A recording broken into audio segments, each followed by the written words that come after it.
tayo ngayon ng oyster gamit ang Blue Torch.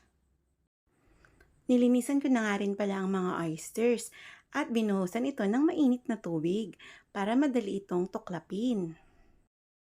At masarap din itong kainin ng fresh lang, isawsaw lang sa kalamansi o di kaya lemon.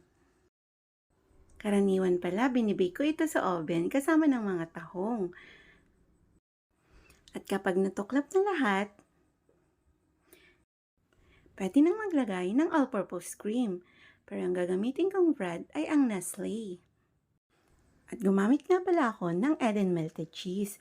Hindi na kailangan maglagay ng asin kasi maalat na ito. At lutuin lang isa-isa ang mga oyster gamit ang Blue Torch. At hintayin lang mag-melt ang mga cheese. At maglalagay nga rin pala ako ng Italian seasonings, pampasarap at pampabango.